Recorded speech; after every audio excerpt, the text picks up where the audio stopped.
And today we're being joined by Stephan Detjen. His topic is Reason of the State, Historic Responsibility and Culture of Remembrance, Germany and the New Middle East Conflict, a long title. Let me say a bit about Stephan before he starts speaking. Stephan is a political journalist and an author from Berlin, Germany. In this semester, he is a visiting fellow at the New School for Social Research. He's chief correspondent and head of the Berlin and Brussels bureaus of Deutschlandfunk, which is Germany's national public radio. He's known for his reporting in the Merkel era, for constitutional analysis, for long interview programs, and for podcasts. And he's published books and articles on the history of the German Constitution and the legal debates in the refugee crisis of 2015 and 2016. Stephan, so nice of you to be here. It's been a great semester having you here, and we very much look forward to your talk. To the audience, Stephan will speak for 20 minutes or so, and then we'll have time for questions. If you could put your questions in the Q&A, I will ask them of Stephan as they arrive. Stephan, over to you. Thanks again for being here.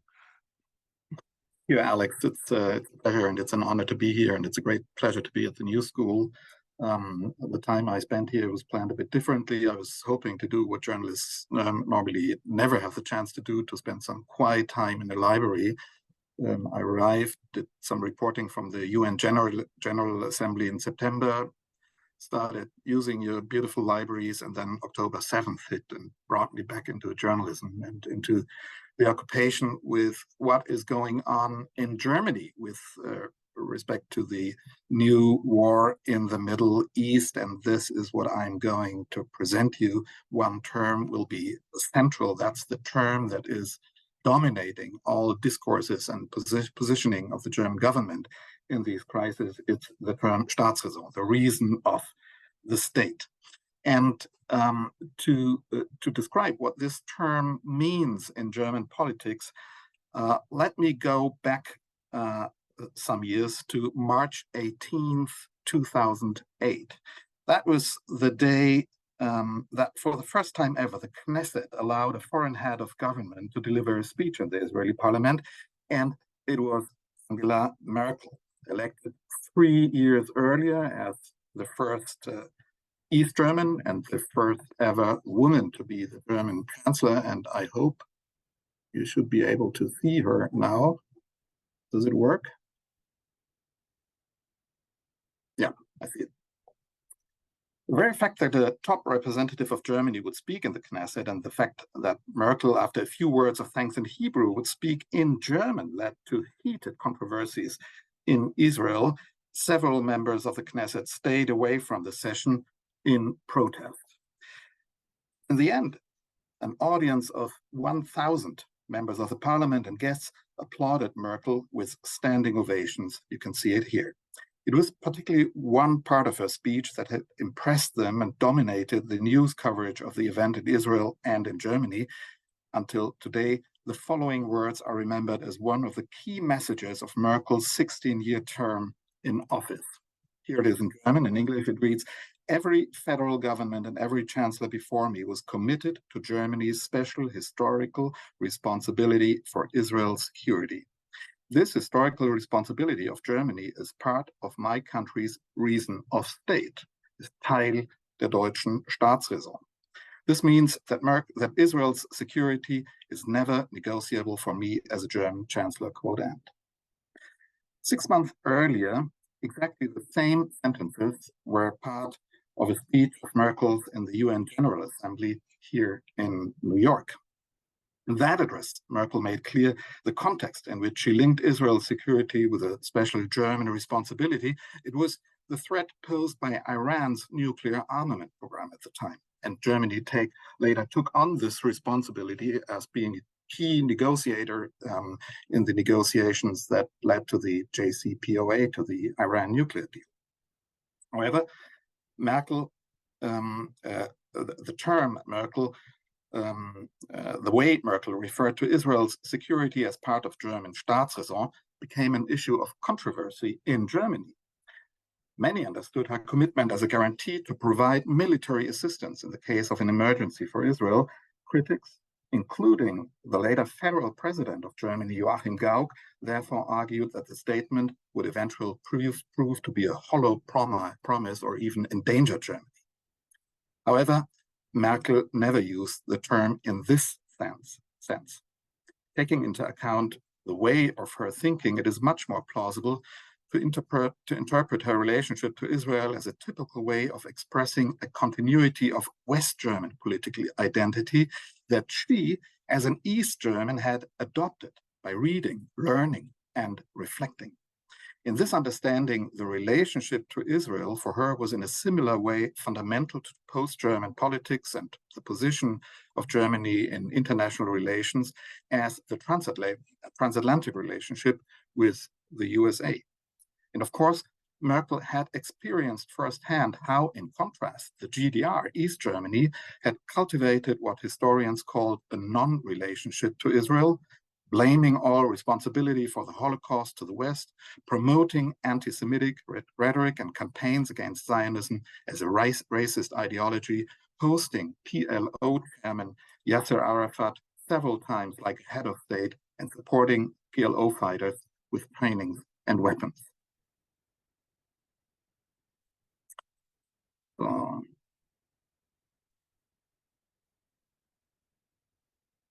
Here you should see them now, but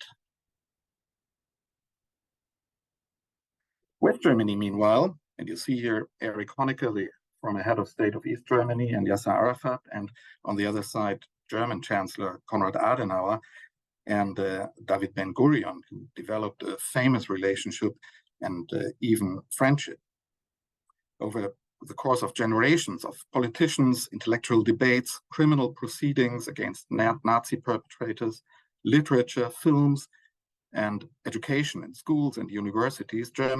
West Germany had formed a self-image in which the country would only be able to become a good and respected country in a good relationship to the Jews in Germany and to the state of Israel. To this end, in 1952, West Germany committed in the Luxembourg Agreement to payments of billions to Israel, survivors of the Holocaust and descendants of victims. In 1965, Germany and Israel established diplomatic relationships. Vergangenheitsaufarbeitung, a German term meaning committing to terms with the past, and what we call Erinnerungspolitik, politics of remembrance, became a fundamental part of West German identity. In the late 80s, before the fall of the wall and the reunification, historians, intellectuals, and the media in the so-called Historikerstreit, the historians' dispute, fought fiercely over the Shoah and German responsibility for the murder of the European Jews. Here you see two key actors in this debate, of course, Habermas and the historian Ernst Nolte. One result of this debate of the Historikerstreit was a codification of the thesis of the singularity of the Holocaust as a unique crime that can hardly or not at all be compared to other genocides or crimes against humanity, because any comparison carries the risk of relativization or trivialization. In May 2005, 4 months before Merkel was elected as federal chancellor, the so-called Holocaust Memorial, the gigantic field of more than 2,700 concrete fields in the historic center of Berlin, was opened. And I'm trying to show it to you.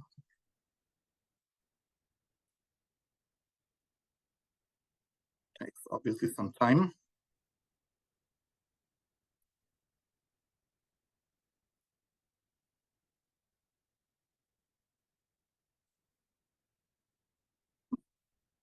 I wanted to, here is the Holocaust Memorial.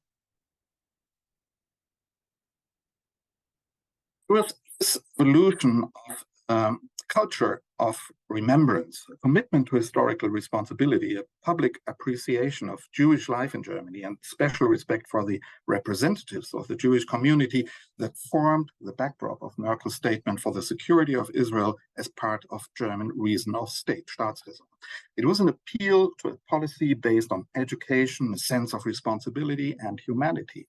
And it was rather the description of a common ground of German post-war identity than the promise of a concrete action that can be redeemed like a voucher in an emergency. This interpretation, of course, ignores a major part of the history of the term Staatsräson.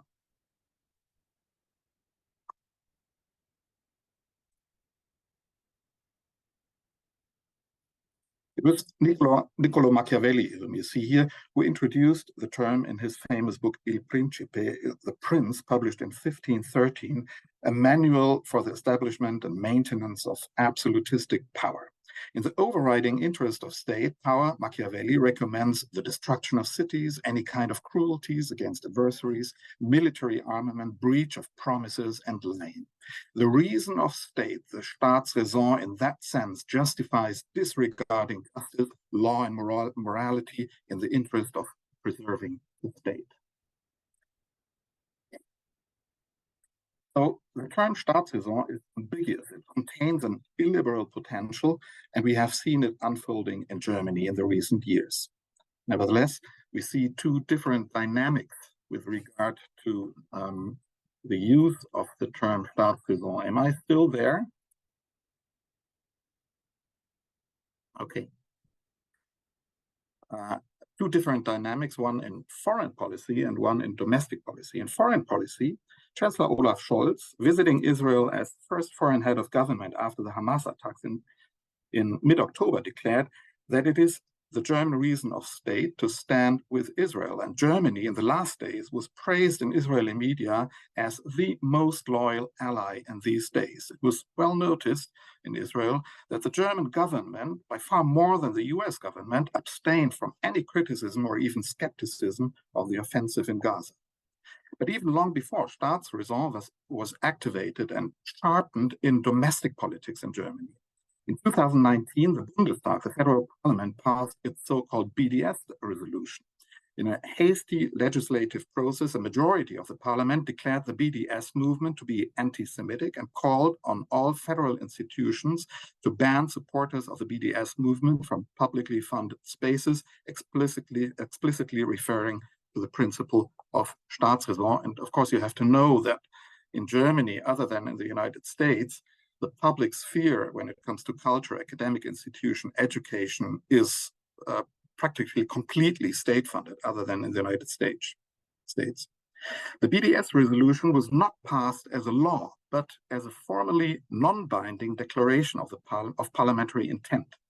In an expert opinion, the scientific service of the parliament declared that the declaration would be obviously violating free speech guarantees of the German constitution and therefore be unconstitutional had it been passed as a law.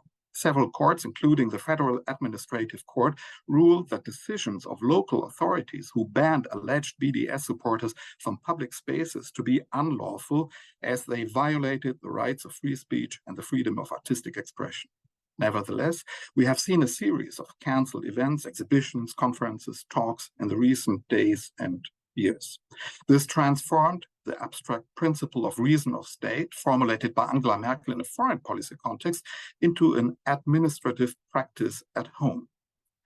Institutionally, this was supported by a network of anti-Semitism commissioners on federal, state, and local level who notoriously label speakers, events, artists, and as anti-Semitic because of their criticism of Israeli settlement politics, be it outspoken BDS supporters like Pink Floyd singer Roger Waters, be it the Cameroonian philosopher Achille Mbembe, be it a group of Jewish Israeli students at a Berlin Arts Academy presenting a project under the title School of Unlearning Zionism.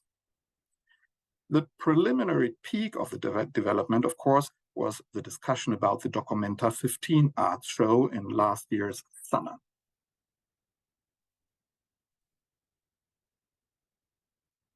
Here.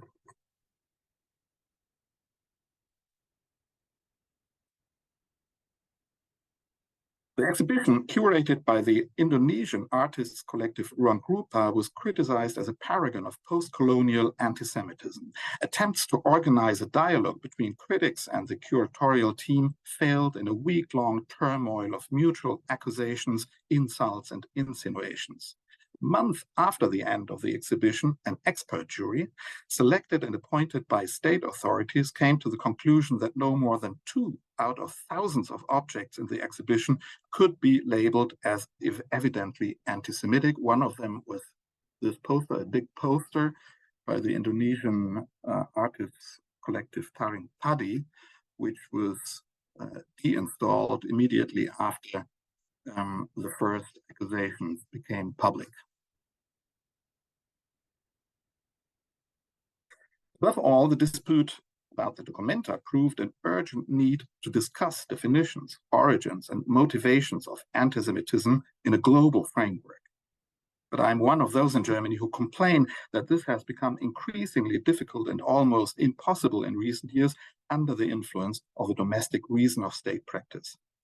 It is interesting to point out that the same reason of state seems to allow German governments an opposing approach in foreign policy, while in the name of German Staatsräson, particularly artists and intellectuals from the global south are regularly being disinvited and cancelled. Both Merkel and her successor Olaf Scholz intensified intergovernmental and economic cooperation with countries in Africa, South America, and Asia to a scale never seen before in German post-war history. For many of these countries, the cause of the Palestinian people is in a similar way a part of their reason of state, like the responsibility for Israel's well-being for Germany. At exactly the same time last summer that in Kassel, at the Documenta, the dialogue with the Indonesian curatorial team of Documenta 15 failed, German Chancellor Olaf Scholz invited the Indonesian President Joko Widodo, who does not allow his country to have any diplomatic relations with Israel, to the G7 summit in Germany and Bavaria. In September of this year, the federal chancellor here in New York in the UN General Assembly reminded the importance of the Bandung Conference in 1955, in which Asian and African states developed their vision of a post-colonial world. An exhibition on the subject, planned for the beginning of October in Berlin, was cancelled under political pressure and because of the pure fear of anti-Semitic tendencies. And of course, the debate intensified after the Hamas horror of October 7th and the war in Gaza. Some of the events even made it headlines in the international media, like the cancellation of an award ceremony at the Frankfurt Book Fair for Adnaya Shibli, an internationally acclaimed author of Palestinian origin. This week, the city of Bochum cancelled the awarding of the prestigious Peter Weiss Prize to the British-German author Sharon Dodua Otu. The city of Munich tried to ban the British-Israeli historian Ilan Pappé from a talk at the invitation of a Jewish-Palestinian dialogue initiative. Eventually, the event could take place on Monday after a court order. Last week, the city of Saarbrücken cancelled an exhibition of Candice Brights, a Jewish photo and video artist from South Africa living in Berlin. The list could go on and on. Last but not least, the Indian poet and curator Ranjit Hoskote was forced over BDS accusations to resign from a jury with the task of finding the new curatorial team for the next Documenta planned for the year 2027 in Kassel. Meanwhile, the entire Documenta jury resigned, and it's unclear if the next edition of the most important art show in Germany can take place at all. It is obvious that the debate in Germany is not only about single events, definitions of anti-Semitism, Israel, or the Middle East. It is a debate about German identity. Some speak of a Historikerstreit 2.0, historians debate 2.0, and in any case, it is a renegotiation of political and social debates of the refugee crisis in 2015 and 2016. Nearly 8 years ago, Germany found itself pushed into the realities of a dramatically changing global order with its migration movements. Today, 10,000s of Syrians, Afghans, and Iraqis who arrived in Germany in these years are entitled to German citizenship. Since October 7th, they find themselves under a blanket suspicion of Muslim antisemitism. Again, referring to the principle of Staatsräson, the governing coalition plans a reform of citizenship law that demands to deny citizenship to applicants who can be in any way accused of antisemitism or denial to the right to exist of Israel. This might be a map of Palestine in a social media account, a participation in a protest with a parole from the river to the sea. This morning, a colleague of mine sent me an article from a newspaper quoting a senior member of the governing Green Party, Jürgen Trittin, a former cabinet member, demanding all German media, public and private, to formally commit to Israel's existence and security, following the example of the Axel Springer company that requires all their journalistic staff to sign a respective clause in their work contracts. From this perspective, all this is about learning and implementing the lessons from German history, claiming that it is unacceptable that 80 years after the Shoah, any form of anti-Semitism can be tolerated in Germany. Is it still the result of a unique form of Vergangenheitsaufarbeitung, dealing with the past, accepting and defining historic responsibility? Or is it a new and specific form of German exceptionalism? Looking for explanations, the legal scholar Ralf Michaels, he's the director of the Max Planck Institute for International Private Law, in an essay published recently in the online magazine Geschichte der Gegenwart, History of Present, recalled a text published nearly 60 years ago in the weekly Die Zeit. The title was Judenfreunde, Judenfeinde, fragwürdiger Philosemitismus in der Bundesrepublik. Friends of the Jews, enemies of the Jews, questionable philosemitism in the Federal Republic of Germany. The author, whom I would like to show you here, the author was Eleonore Sterling, a Jewish immigrant who returned to Germany in the 60s, analyzed a specific philosemitism in Germany, instrumentalized as a tool to identify Germans as a democratically purified state and society. And as this was hard to prove by deeds and facts, so Sterling wrote, as this was hard to prove by deeds and facts, Germany developed symbolic expressions of philosemitism as a substitute. German philosemitism has less to do with Jews, but, so Sterling wrote in 1965, with Außenpolitik and Staatsräson, reason of state, foreign policy and reason of state. Eleonore Sterling, born Oppenheimer, is not forgotten today, but rarely remembered. The more interesting it was for me to look here in New York for her biography. 1938, at the age of 13, her parents, Sally and Flora Oppenheimer, were able to send their daughter to the United States. Sally and Flora, the parents, were deported and murdered in the German concentration camp Gurs in southern France in 1940. They may have met Hannah Arendt there, who was in Gurs at exactly the same time. Eleonore studied political sciences at the Columbia University in New York, and in 1951 became a postgraduate student here in the New School for Social Research. She began a PhD thesis on anti-Semitism in 19th century Germany, which she finished at the Frankfurt Institute for Sozialforschung as a student of Max Horkheimer. 4 months after being appointed a professor of political science at the College of Education in Osnabrück, Sterling died, age 43, of cancer. Sterling and the surprising topicality of her work may remind us that the New School is a good place to have this discussion, particularly as this discussion seems to be more and more difficult to have in Germany itself. So I'm looking forward to the discussion with you today, and maybe, Alex, the New School will continue, and one day we will see a Eleonore Sterling symposium on anti-Semitism and anti-anti-Semitism in Germany. Thank you. Thank you, Stephan. They're really interesting comments. Let me start with one question, and if people want to put other questions into the Q&A, please do so. There was some press recently about a statement that Habermas, among others, signed, which took a very strong position supporting Israel, as you've identified. It was typical in the German context here, and I wonder if you could talk a little bit about that statement, what impact it's had in Germany and outside Germany.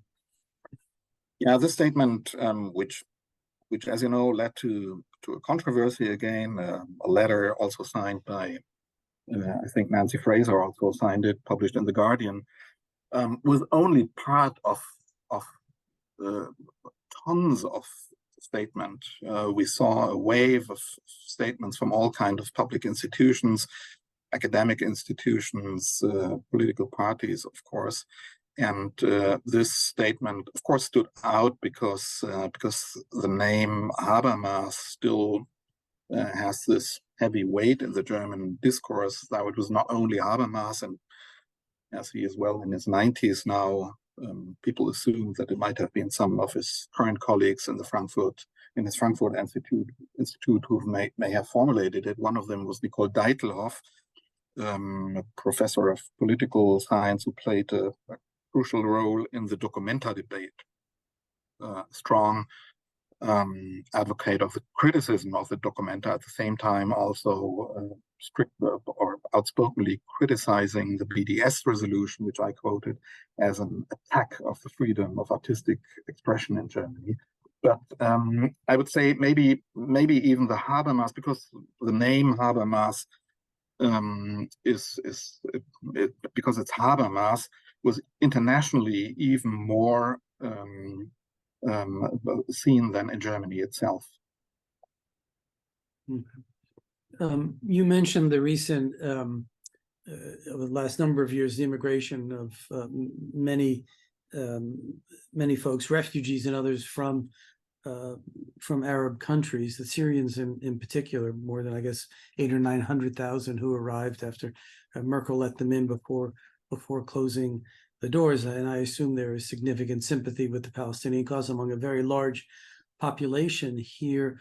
What kind of organizing is going on, or are people really feeling totally silenced because of the kinds of measures and actions that you've described?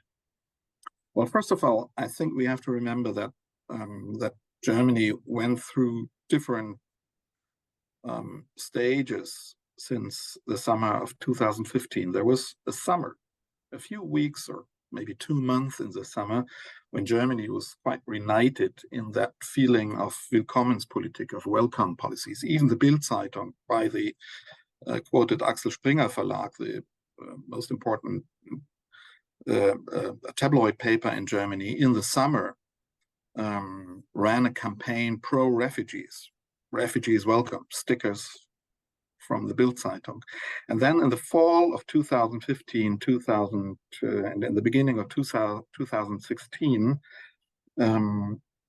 Germany started to divide over the question of if this was the right politics. I wrote a book about this, about the legal aspects and the accusation, and we spoke about it, Alex, the accusation that Merkel and her government broke the law by, as they said, letting refugees in by opening the borders. Of course, the other narrative is that it was not about opening the borders because we had open borders in Europe, but about the decision not to close the borders with police forces.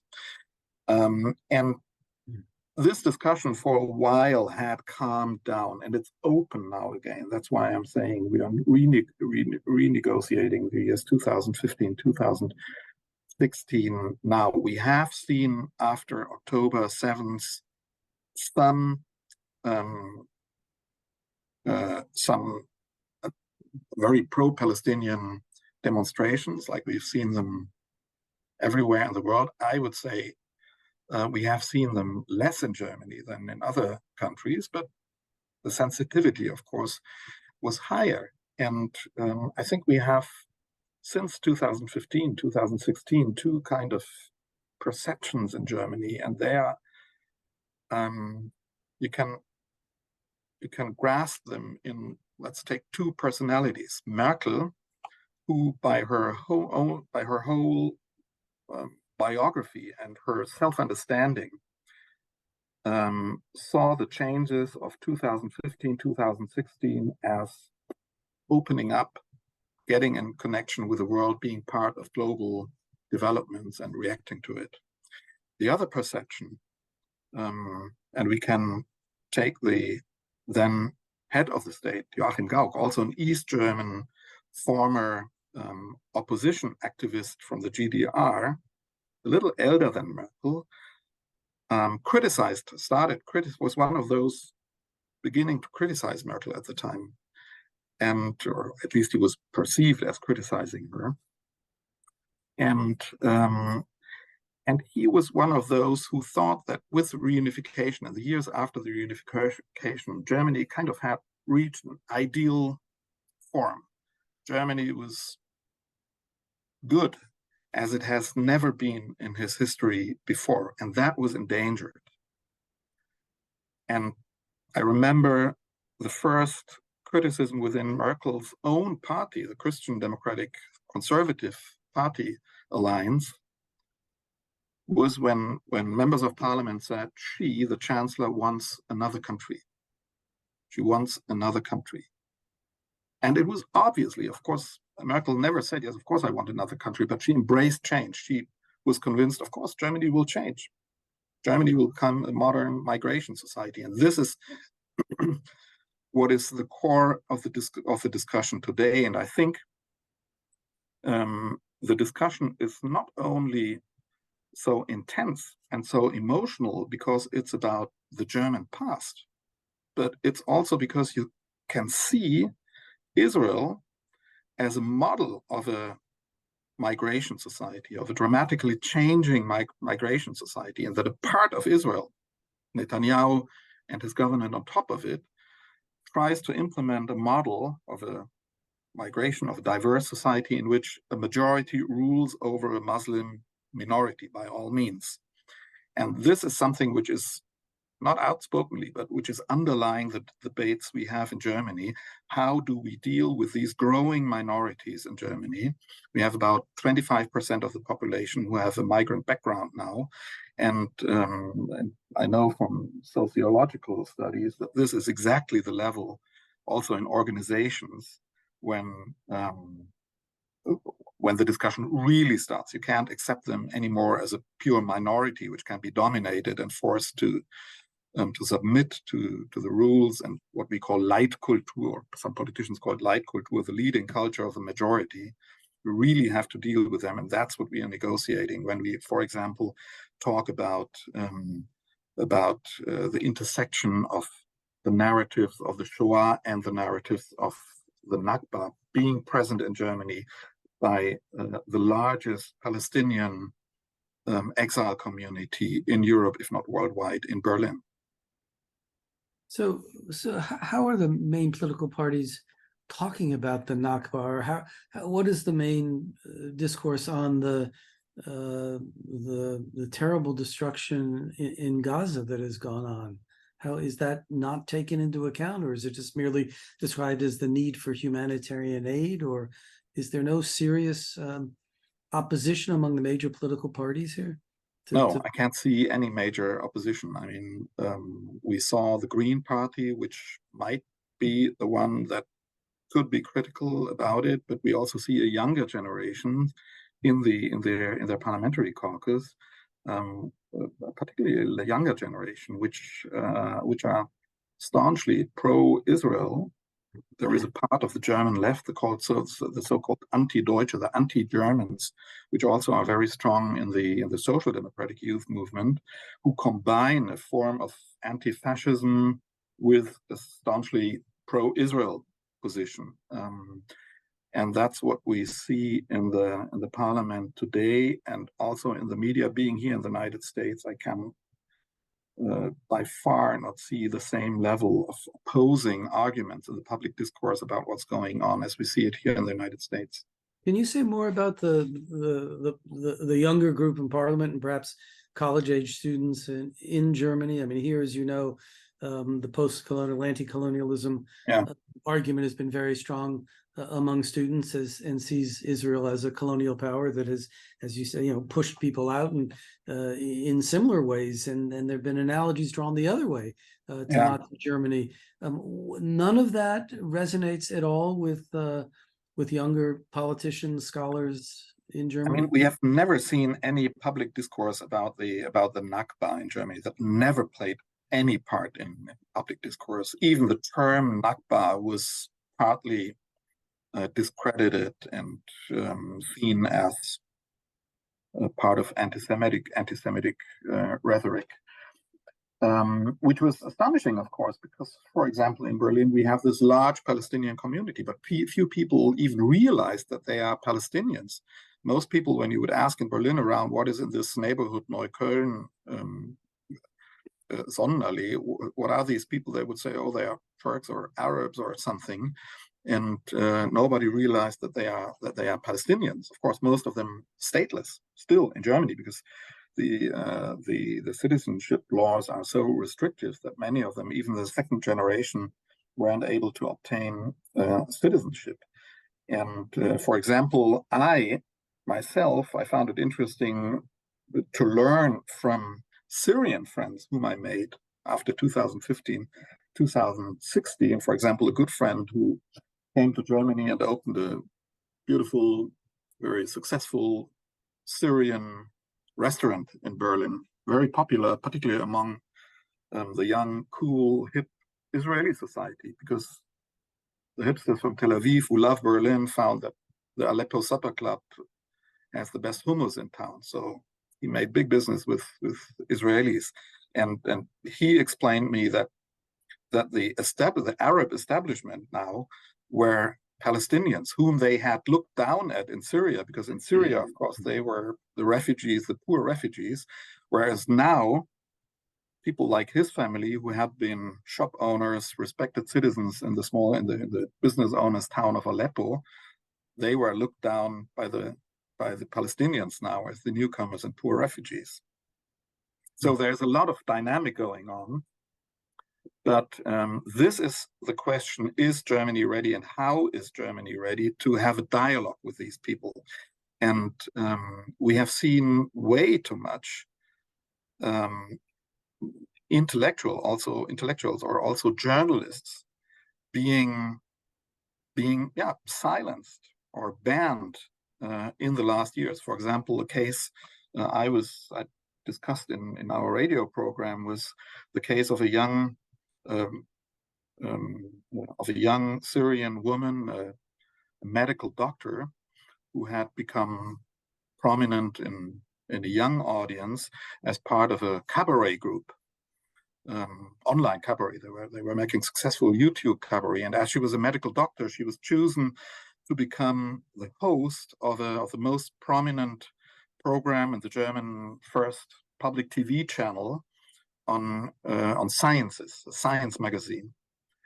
And a few weeks before she started this job, it was already published, the Bild tabloid started running a campaign against her because she had liked on her social media profiles, she had liked posts from the American leftish Jewish organization, Jewish Voices for Peace, and you could see posters asking for a boycott of Israel. So she was labeled as a BDS supporter because she had liked these posts and banned from TV. She's working as a doctor now in a hospital near Berlin, and her voice isn't heard. And we have very few, and some of the, for example, Adonaya Shibli, the writer, who was meant to be awarded with this prize at the Frankfurt Book Fair, who had written this book, Minor Detail, which was also praised in the New York Times and the New York Review of Books as a contemporary account of Palestinian and Israeli perspectives on the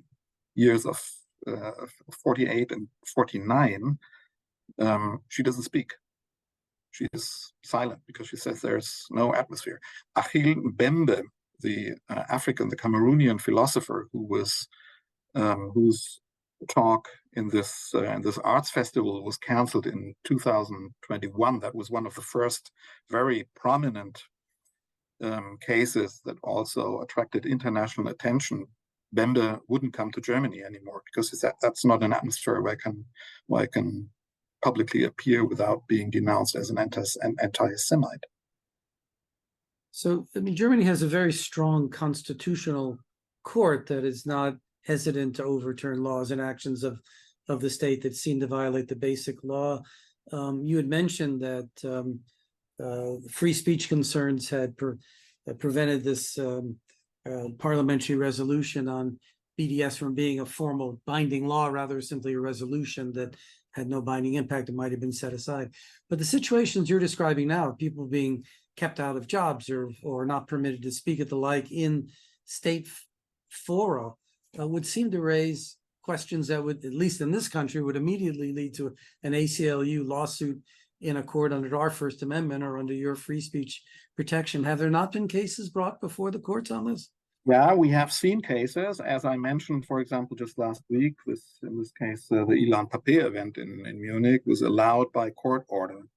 Nevertheless, the whole topic hasn't reached the Supreme Court, which also has to do with the construction of this politics, because it is a non-binding resolution. You can't go to the Supreme Court. The Supreme Court would rule it's non-binding. Nevertheless, we see and we get daily quotes from communal authorities, for example, who claim, well, there's a resolution, or there is this law or this resolution by the German parliament which we have to obey. And so this is ongoing, but it hasn't reached the level or the case where it can be decided by the Supreme Court. And then it comes to the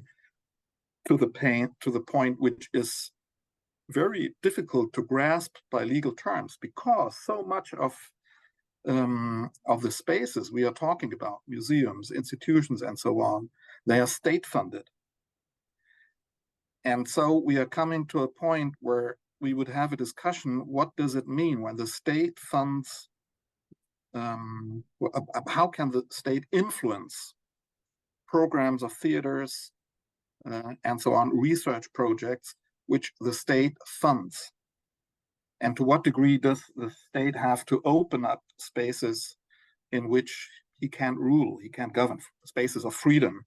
And this comes to the question, of course, to the concept of a liberal democracy. And of course, in Europe, in Hungary, and so on, we see all these mechanisms of illiberal democracies who, with the same argument, well, the state can't fund, we can't give money into this or that debate because, and so on, it's racist, it's anti-Semitic. I mean, of course, you know that in the United States, we see that this BDS claim is a tool with which you can, at one time, cover up the notorious anti-Semitism in movements like Orban's movement or in the right-wing party in Germany, and at the same time hit Muslims and left-wingers. The BDS resolution of the Bundestag was passed after the right-wing party, the AfD, following the example of Trumpist states in the United States, had presented a motion in the parliament to completely ban the BDS movement in Germany. So then that's why I said it was a hasty proceeding in the parliament. Then the other parties, or their majorities, united and said, well, we can't leave this topic to the AfD, we have to do something. And then they passed this resolution. So Stephan, the questions come in, and this is going to require a little bit of explanation on your part because it's kind of an insider's question, but it's an interesting one. And talking about bills that are currently before the Bundestag, and it says a bill currently in preparation by the Ampel coalition that aims to establish the IHRA definition of anti-Semitism as the working definition for funding German institutions and their partners. That's the first bill. And the second one is a bill being prepared by the CDU to alter basic laws, freedom of speech guarantees to make statements considered anti-Semitic a criminal offense. Can you first describe what these efforts are and what the likelihood of these being adopted? Yeah, that was interesting. That was the parties, the coalition parties, Greens, Liberals, and Social Democrats, presented a motion in a debate on November 9th, which of course in Germany is a day of remembrance because it's the day of the Reichskristallnacht and the day the wall came down. It's a very symbolic day in German history. And as every year, the German parliament gathered for a remembrance session. And for this sessions, the governing coalition and the opposition, the CDU, had presented resolutions. The opposition resolution was mainly with a foreign policy focus, demanding to support Israel also with I don't know whether I don't remember if they actively claimed weapons deliveries, but with, I think, military training and so on, or military cooperation. I would have to look it up how exactly they phrased it. And the coalition parties presented a 50-point program for the fight against anti-Semitism in Germany. Point one, we want to fight anti-Semitism. Point number two was already the Parliament supports and welcomes the valuable efforts of the Federal Anti-Semitism Commissioner Felix Klein, and then came various measures, and among them was the demand to require institutions that receive government funds to adopt the IRA definition of anti-Semitism. The IRA definition is a definition that was adopted, don't get me wrong, some 10, 15 years ago, and is disputed also among the authors because it is clearly used and instrumentalized also by the Israeli government in a way that it's labeling criticism of Israeli settlement politics as anti-Semitic. It's a very open definition. That's why it's called a working definition. And there were attempts by legal scholars, international Israeli and international Holocaust researchers, for example, to present an alternative, or not alternative, they claimed it's an elaboration of the IRA definition called the Jerusalem Declaration that wanted to make clear that there are forms of criticism of Israel or Israeli politics that are non-anti-Semitic. So this is an ongoing dispute in the public debate and in the scientific community, but this resolution calls the government to further implement these IRA definition, which is already implemented, which is already accepted by various German government institutions as the guideline. And all those, like these anti-Semitism commissioners who think that it's important or who want to go to hit Muslim anti-Semitism focused on Israel, they of course are in favor of the implementation or further implementation of the IRA definition.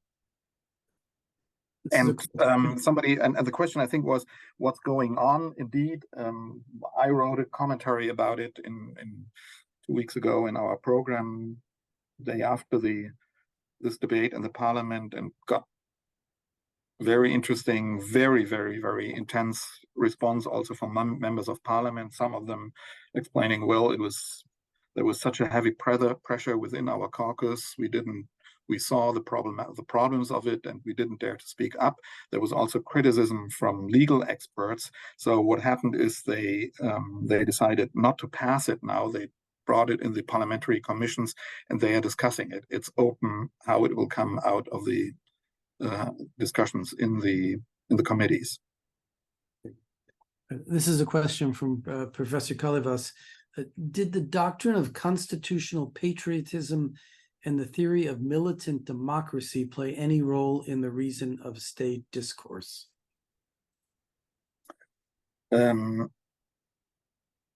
No, I can't see any connection to that. The doctrine or the idea of constitutional patriotism, which is also linked to Habermas and Dolf Sternberger, which was a concept to define a form of German patriotism in the 70s and 80s when Germany was not yet unified, and the skepticism of any classic form of nationalism, of course, was immense in Germany. So this idea of a constitutional patriotism, referring to the German constitution, particularly with its Bill of Rights, with the rights of freedom of speech and so on, that was for a long time a very popular concept. At the same time, we had this concept of wehrhafte Demokratie, of defensive democracy, able to defend itself against its enemies, also promoted by the German Supreme Court in the 50s by banning right-wing and left-wing extremist parties. Yes, that's there, but it's interesting to see that this doesn't play the major role in the debates we have now. I, for example, would propose that we have a elaborated system of rules and when it comes to demonstrations, to freedom of speech, to ban certain or to forbid certain expressions when they are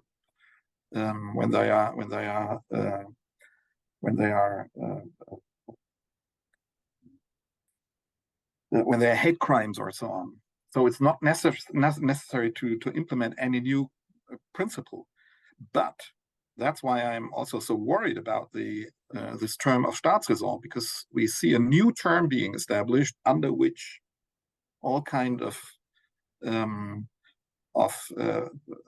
freedom of speech and so on restrictions can be expanded. You closed your opening remarks by using the phrase anti-Semitism. It's an interesting phrase. Do you see any opening for that now or in the future in Germany? How might that be mobilized? Are there intellectual currents that are pushing in that direction, or is it really off the table at this point in the current moment? At this moment, I would say it's really, I feel it's off the table.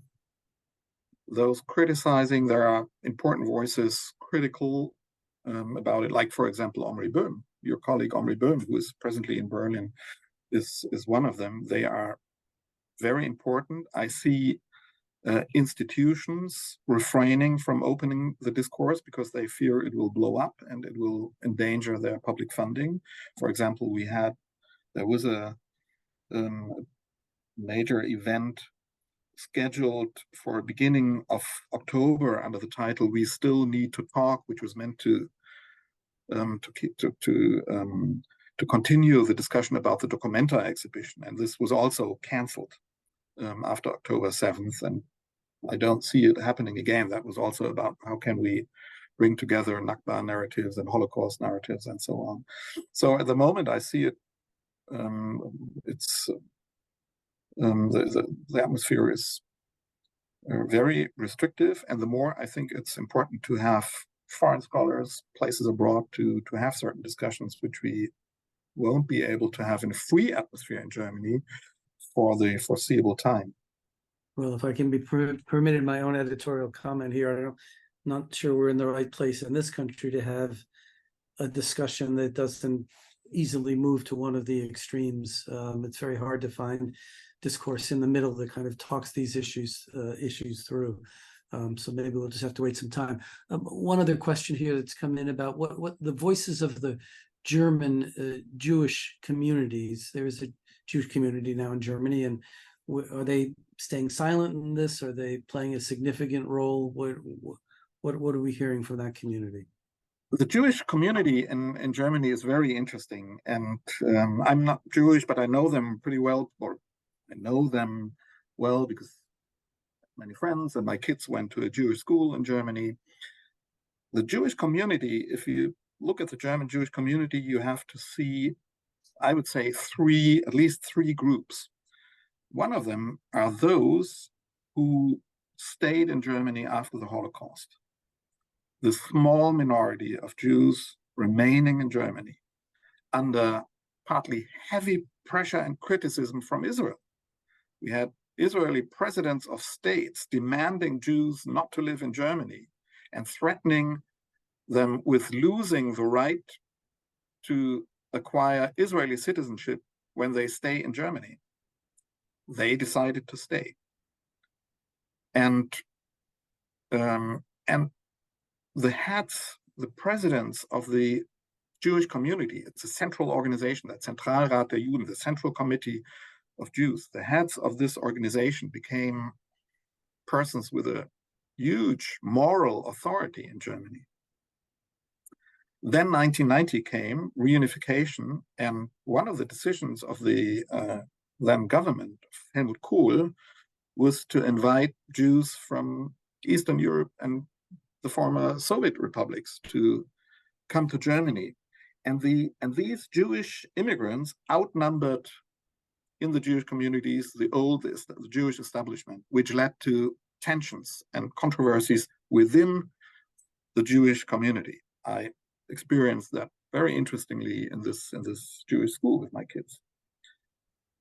And but this is all what is kindly the established and organized a form of Jewish life in Germany. The new arrivals mostly became members of synagogues, and so they became members of this central, or they were rightly represented by the central organizations. But in the last 10, 15, 20 years or so, we have seen a major influx of young Israelis coming particularly to Berlin, the Tel Aviv kind of youngsters.